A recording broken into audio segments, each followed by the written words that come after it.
Hello, everybody. My name is Glenn, and I'm here on behalf of Strata. And today we are in another one of our live interview series. Our first returning guest, nutritionist Christine Moran, is here, and we're talking all about insulin resistance, type 2 diabetes. Somehow, this month turned into Heart Health Month, which I'm not mad about. Like, I'm really happy about it. Somehow that happened.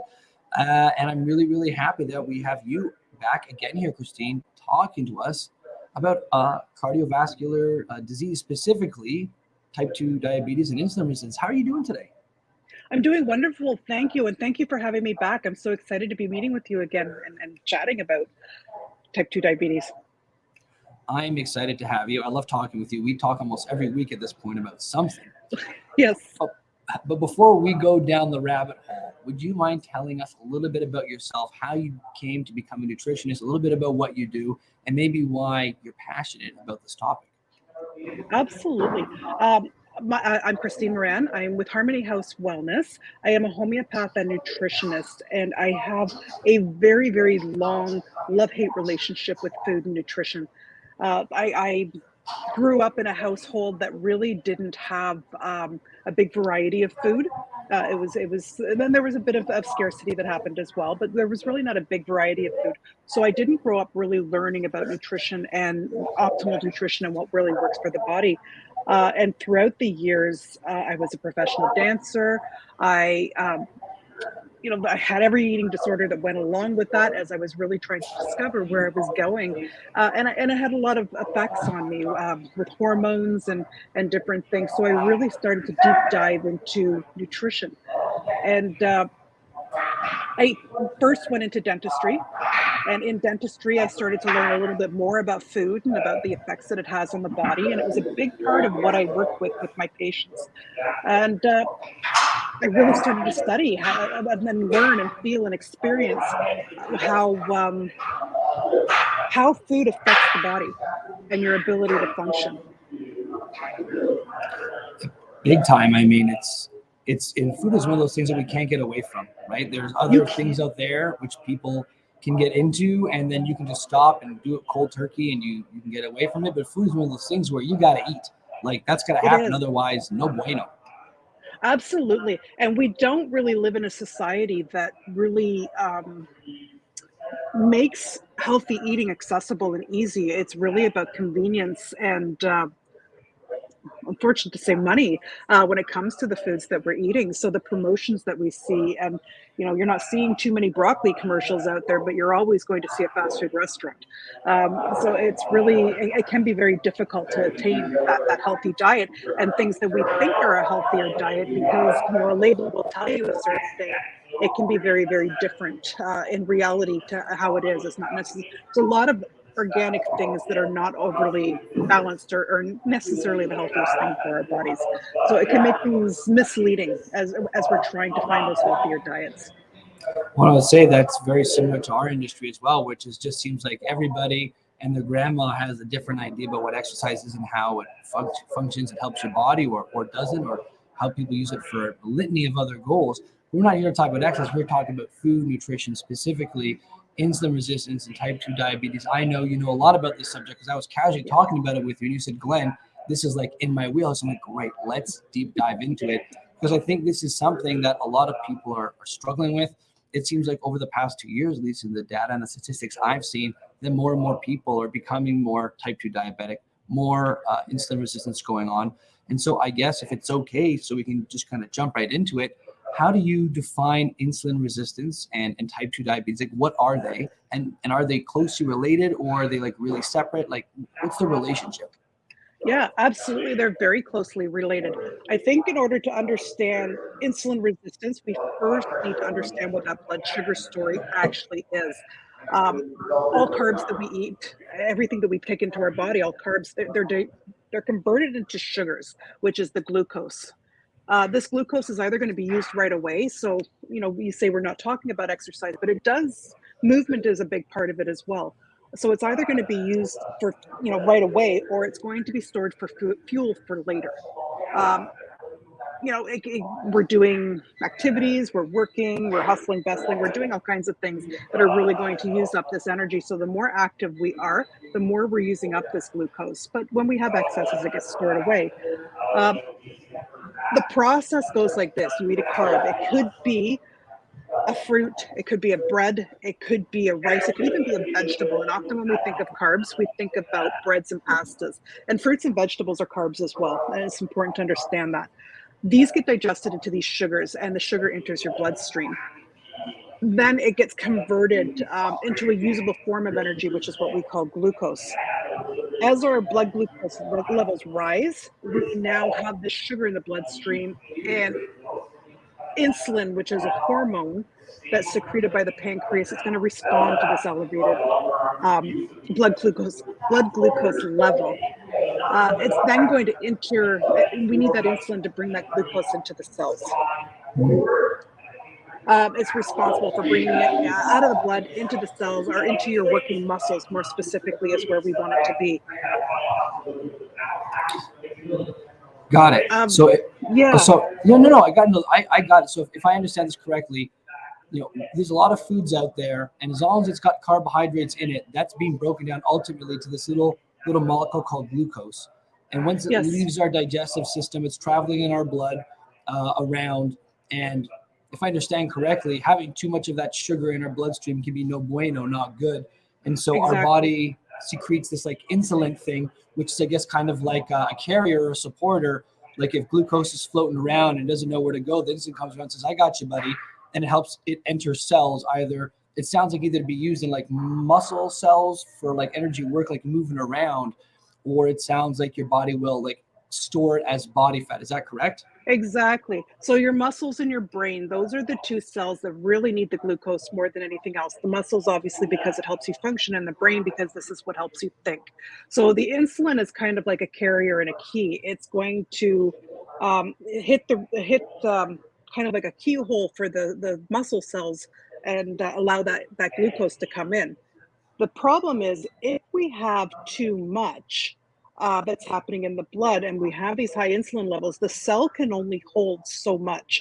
And in order to protect itself, what it will eventually do is start closing off some of those keyholes, some of those receptors, and saying, okay, we're full, don't come back here anymore. And then the insulin has to carry that glucose somewhere else. And um, it ends up taking it to the fat cells because the fat cells, they have no limits. They will Mm. take in everything that you will give them and they will store them all in there. The problem is with these, anyone who's ever, complained because they have too much housework and they want, or say the dishes, please help me. And then someone else goes and loads the dishwasher and then they're standing over there and complaining because they're not loading the dishwasher correctly. So now they've got extra work because they're redoing it. I can't relate to that, but that's kind of like what happens with the muscle cells. So then the muscle cells are kind of sitting there going, okay, we're hungry. We're not getting the energy we need, but we've closed off our receptors so we can't get it. And it ends up triggering a stress response in the body and indicating the body it's time to eat. We need to get more glucose in because we don't have enough glucose, but there's too much glucose going on in the body. So it's this big circle that keeps happening throughout the body. Interesting. So if we have like too much of that glucose and our muscles can't take any more in there because they're already stocked and filled up, the muscle cell will close off that open bridge it has to bring Yeah. more of that energy in the cell, and as a result, it will start closing off many. And if we don't have any of them open when we do need energy later on, that response is now somehow dampened, so we can't clear that glucose out of our bloodstream, and things are just still way too full. It's like, is it almost like overfilling your gas tank? It is kind of like overfilling the gas tank, but then it gets to the point where if you can't take any more gas tank or any more gas in the tank, we're now keeping the I don't drive. We're keeping the cover over the gas tank, so we no longer can put them in there, put the gas into the tank. So then, we're running low on gas, but we no longer have that ability to be able to put the gas into the gas tank. And this is where insulin resistance comes in. It's the body is no longer able to respond correctly or adequately to those insulin responses. The glucose is there. We're not able to absorb it. So therefore the body thinks that it needs more nutrients and it's going to trigger you to eat and get that Mm. glucose in there. And it keeps that going, that circle keeps going. We're not getting the cells. We have too much glucose. And then the body's telling us to eat more.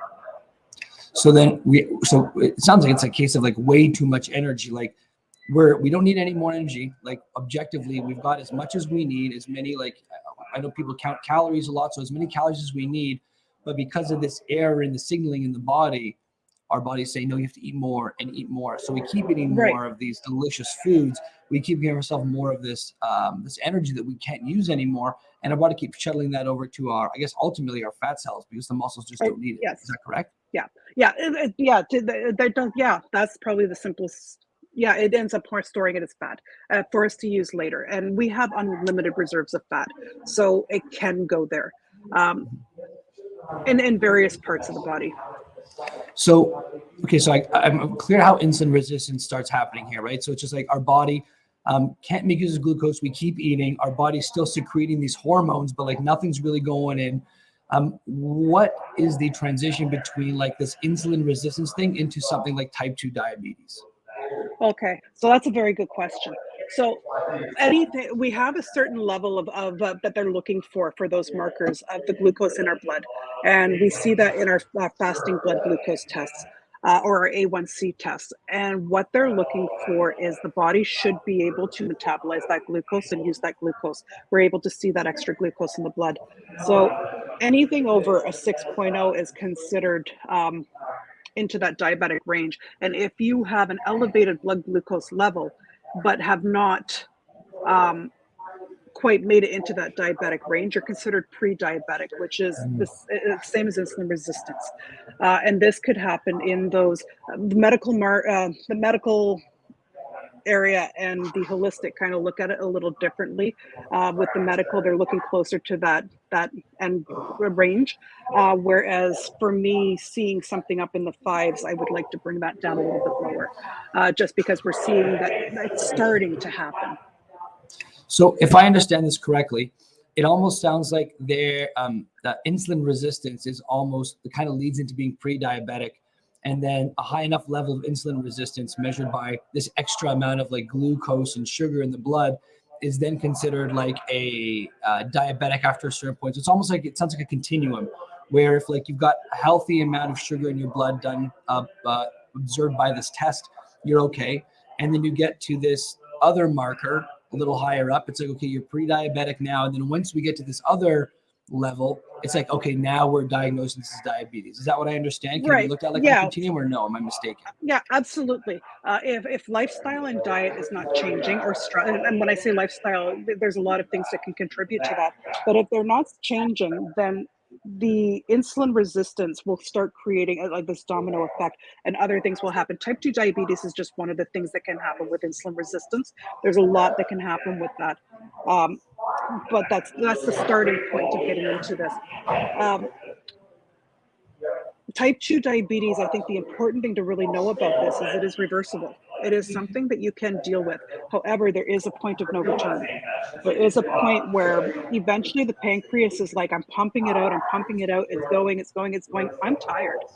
I'm Mhm. exhausted. And anybody who has overworked themselves and to the point of exhaustion knows what that feels like. And the pancreas will do the same thing. And then we get to a point where we're no longer creating the insulin to be able to do this job. And we have no choice but to start taking it. So, Um, so interesting. So, I'm gonna maybe help me understand something here, because I think this might maybe help the listeners as well. Type 2 diabetes is very much like something that I want to say we almost do to ourselves, to our nutritional habits and our exercise habits, our daily routines. Like it's something we've brought on ourselves. There's also type 1 diabetes, which is, if I'm not mistaken, where the pancreas, from like a very early time in life, and I could be from birth or I don't really know, but the pancreas doesn't even really secrete the insulin necessary. And people that yeah, do have type 1 diabetes need to actually take insulin every exactly. day in a rate. So it's almost like by having this insulin resistance creep up more and more and more, the pancreas gets more and more overworked to a point where it's just like, you know what, I've done all I can, I'm tapping out, and Yeah. there's no coming back from that. Exactly. Type 1 diabetes was traditionally known as juvenile diabetes. That's when it was discovered, as with children. Whereas type 2 diabetes was always considered an adult onset. And unfortunately, they're starting to see, even with children, signs of insulin resistance, fatty liver, all of these other things that come with insulin resistance. And it can contribute to a lot of different things. And I know that this is going into a whole new category, but eventually it could lead into something called metabolic syndrome, where we're looking at our type 2 diabetes, high blood pressure, fatty liver.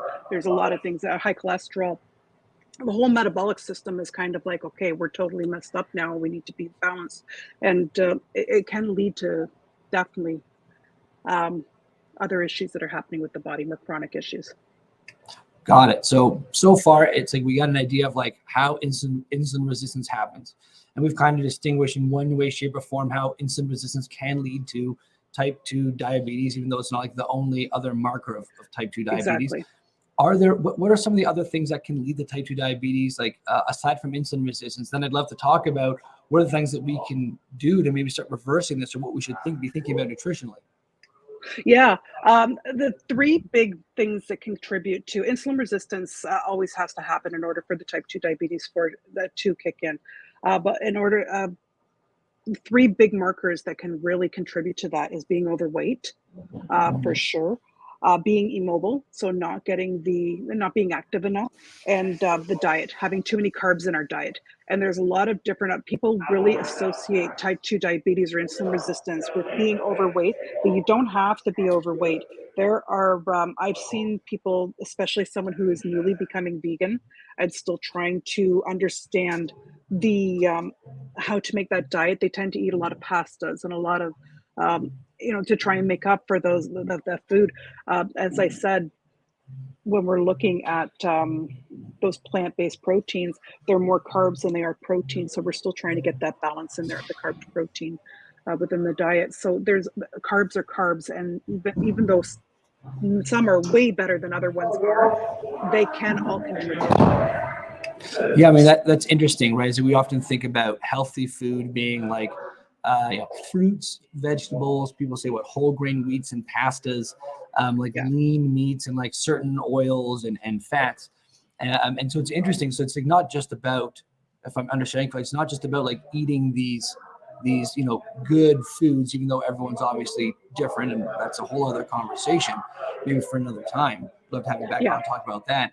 But it seems like it's like if you're someone who, for whatever reason, your own physiology or your own metabolism, the way you digest foods and nutrients, if you don't have that kind of exercise and mobility level to be moving around and use all those carbohydrates and energy that you're intaking, or on the other side of that, if you just genetically are someone who just maybe doesn't secrete as much insulin, or your body can't use those carbohydrates as well for whatever reason, having a lot of carbohydrates like in a vegetarian or vegan diet, like again, this is not coming down on anyone at all. Like, No, live not your at life, all. do No. you, right? But there's just like, you have to keep in mind, it sounds like, hey, what are your energy levels like, and what is your metabolism physiology like? Because you could put two of these same people in the same diet. One might be okay, the other person might end up with type 2 diabetes. Right. Some people need more protein than they do carbs, and that's just a physiological fact. And in this case, especially when we're looking at more of a plant-based diet, really, it's not that they're not getting enough protein; they're getting too much carb, and that's where the issue can become with that. And I mean, anybody, myself included, I didn't grow up having a full understanding of nutrients. So, something you don't know what you don't know, basically, is what it comes down to. So when being plant-based is a new thing for you, there's a learning curve, just like anything else that's new. So yeah, absolutely, it's just really trying to find out what your personal balance is. So it's not unheard of, it's not as common, but it's not unheard of. It doesn't have to be linked to obesity, but obesity definitely, or being overweight, can definitely does have a big contribution to that. No, I mean, this is starting to make a lot more sense to me, and I appreciate you drawing me a better picture. Because this is great for me, so I can be able to talk about this with my clients if we need to, if it ever comes up. So I guess I'm kind of curious now. So we've kind of gone down this road. We've kind of defined what insulin resistance is, how it can impact and lead to type 2 diabetes, what kind of type 2 diabetes is, and it's not just about being overweight, but it's about a lot of how your body deals with the stuff you put into it, and a whole bunch of other factors. Right. What are some of the things that people can do if they have been told, or if they are concerned that they are either like pre-diabetic, or if they have been diagnosed as diabetic, or even if they just feel like whenever you let a carbohydrates, I don't feel too good, and it's getting worse as I get older? Like, what are some of the things nutritionally people can start doing to start maybe reversing this thing they're feeling? Absolutely. Trying to eat as much of a whole food diet as you possibly can would be the first thing that I would definitely recommend. So sticking to like trying to get away from the processed foods. The more a food is processed, the less nutritional value it has in it. So having more of that whole food, whether you eat animal or plant protein or a combination of both, whether you're eating, your vegetables and your fruits and vegetables, having them as a whole food so that we're getting the fiber and the water and everything else that goes with it, and having those combinations. It's been shown that eating 3 meals a day is definitely more beneficial than eating 5 or 6 meals a day for most people, because we allow the hormones to actually do what it needs to do. Insulin, for example, it needs to be able to do all the processes the insulin does, but then it needs to drop off because it blocks other processes in the body. So traditionally, even I was taught in school, we eat every 2 to 3 hours. But by eating every 2 to 3 hours, what often happens is, yes, it keeps our blood sugar level, which was the purpose of it, but it also keeps that insulin level elevated. So other hormones that need to function and do things such as storage, or releasing the storage of energy, it can't function because the insulin level is always elevated. So, giving that body a chance to actually go through the entire metabolic process between meals has definitely been shown to be more beneficial. So, if you're eating every 4 to 5 hours, it allows the body to be able to do those metabolic processes and help balance things out.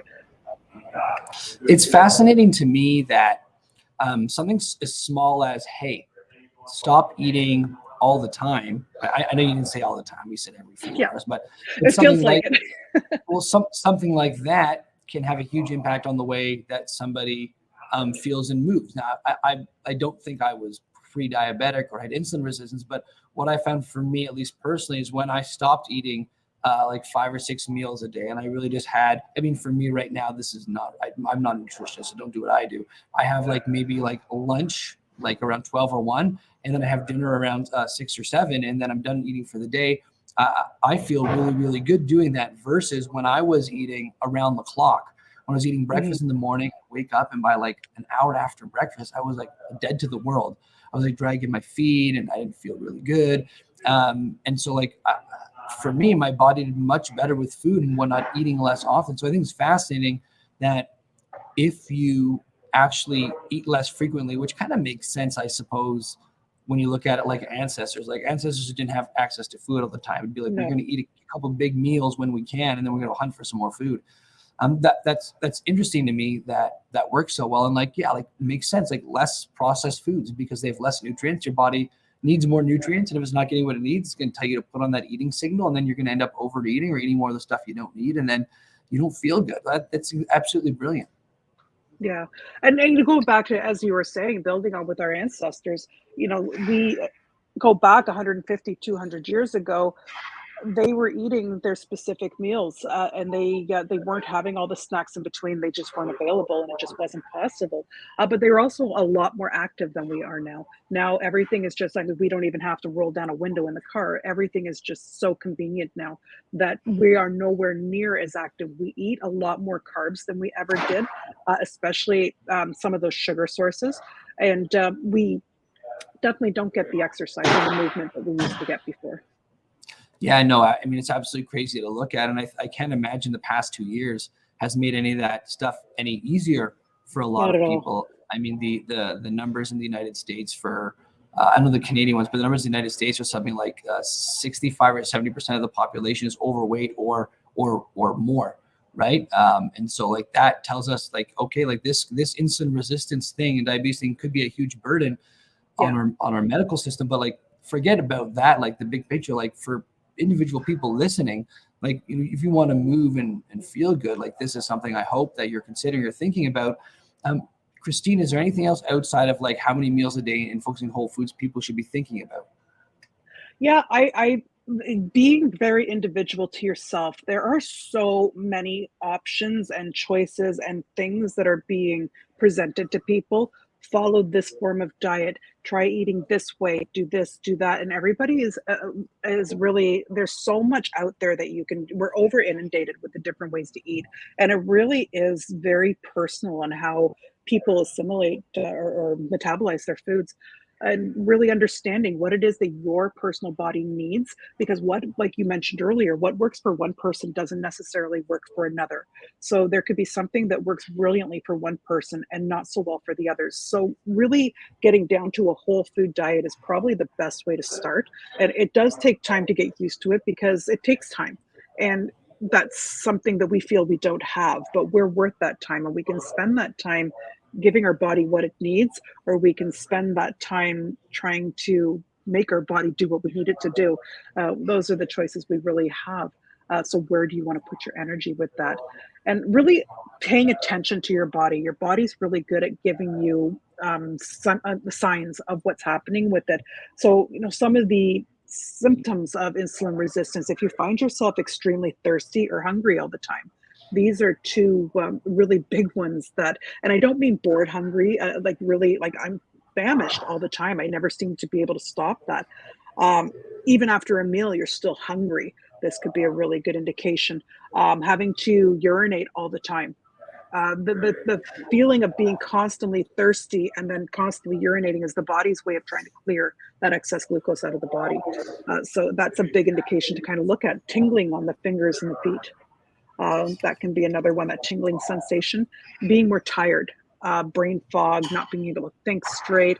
And then that whole hangry thing, that's another one as well. And it's a reality. The brain, it needs to have the glucose, but not too much, not with those drops.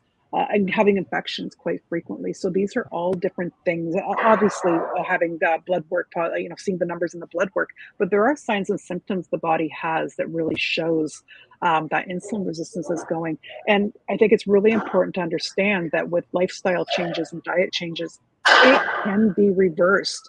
You will always be susceptible to it once you've got that susceptibility, but it can be reversed and it can be worked with. It's not the end of the world, but it does take change in order to do so, and a lifestyle change, not a diet.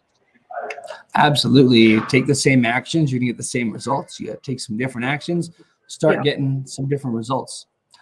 Christine, before I let you go, because I know we said about half an hour and we're getting there, I had a question for you. And this is something that I feel like a lot of people might ask, because I think it's really hotly out in the world right now. A lot of people doing these like ketogenic diets or extremely low carb diets, or even like the one I've seen in the more recent years is the carnivore diet, where people literally just eat meat. Whatever your version you're looking at, there's a lot of people that are proponents of very low carbohydrate or no carbohydrate diets. How do these kind of diets, right, taking like the person, individual personal differences aside, are these diets advantageous to people to, I want to say try, because diet really has to be a lifestyle. It's going to be sustainable. You and I both know this. Do these kind of diets tend to have a favorable effect on insulin resistance and potentially diabetes, because you're not asking the body to digest as much carbohydrate all the time? Does it help it normalize it out, or is this more of like a person by person basis once again, right? I know there's no broad strokes answer, but I'm curious. Yeah, no, that is such a fantastic question, and it's something I get asked quite frequently. Um, the one thing that all of these diets have in common is they encourage you to eat whole foods. If you look at every single one of these diets, they're all about eating whole foods. And that is where the advantage comes from for most people. Long term, this is where it creates some issues. So in the short term, you feel better, you do better, but it's typically not sustainable. And it's not sustainable because you're not getting the nutrients you need. So for example, some of these low carb diets, some of them encourage as low as 5% of your intake being carbs. So they're cutting out valuable minerals and vitamins from fruits and vegetables by eating this way, and we lose out on that. our body needs on average between 40 and 60% of our energy coming from carbs. We need carbs to function. So when we're lowering that, it puts the body into a state of stress, which throws off all the hormones. Stress is stress as far as the body's concerned, whether you're not getting the nutrients you need, whether you have to do your taxes, whether you're, there's so many different examples of stress, and the body just sees it as stress. It doesn't differentiate between what exactly it is. So in the long term, it can create a lot of different issues. So making sure we've got that ideal balance of our macronutrients, our carbs, our proteins, and our fats, we need all three of them to survive and to function optimally. This sounds like crazy talk, Christine. Are you telling me if you eat the right amount of food that has the right amount of nutrients, you'll feel good? That sounds like crazy talk, Christine. Absolutely. Absolutely. As a famous person has said, as most of us have heard, eat real foods, eat whole foods, mostly plants and not too much. And that's really what we want to look at. We still need to get our proteins in there. We still need to get our fats in there, but we need to get our carbs in there as well. Not too many, not too little. We need to find the optimal amount for yourself. So this is where someone like me can really be beneficial as we can. And there's nowadays, we're not doing the guesswork of what we did before, where we have, this is how much people need. We're not textbooks. So everybody's kind of individual from that textbook. We have little variants. Some people need a little more carb. Some people need a little more protein. And where is that balance with the person? And unfortunately, we live in a time now where they're really looking into these things, and we're able to see individual needs and take a lot of that guesswork out. So there's so much at our fingertips right now to really help us to have a more optimal lifestyle and to be able to give our body the fuel it needs to function so that it can do what it's meant to do. Well, I said it last time. I thought I was muted and I wasn't. So I'm sorry for that, everyone. I said it last time. I'll say it again. One of the things I really appreciate about you, Christine, and the way you work and the way you think is that I know you are objective when you work with people. So you don't try to veer down to one particular kind of diet. You're really trying to look at the person. And I know you do a fair amount of testing so you can have objective information to work off of in tandem with who is this person in front of me as like an emotional, like mental, physical human being. So I just want to say thank you so much for bringing you and your knowledge to the podcast today. And before we let you go, I would love you to tell everybody where they can find you. Absolutely. So you can find me at Harmony. Oh, there you go. harmonyhealthwellness.ca. That's fantastic. You can find me there. I'm on Facebook at Harmony House Health Squad. You can join me there. And yeah, I'm available either in person. I'm available virtually as well. Christine's awesome, everybody. Honestly, give her a shout. Take a look at her website. She's got a fantastic team. We talk every week about different stuff, and I love picking her brain. And she's just a fantastic human. She wants to help as many people as possible. People like you who want to move and feel their best, but aren't really sure what to do right now. So check out harmonyhousewellness.ca.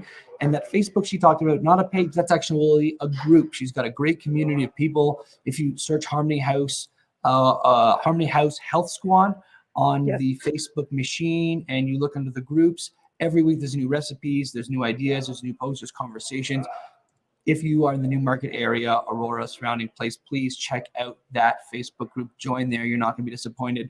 Christine, thank you so much for coming by today. I always love having you on, and I can't wait till we do the next one. My pleasure. Thank you so much for having me. Everybody, this has been another live interview series from us at Strata. We just want to have you move and exercise pain-free. From Christine and Glenn, we're signing off. Bye.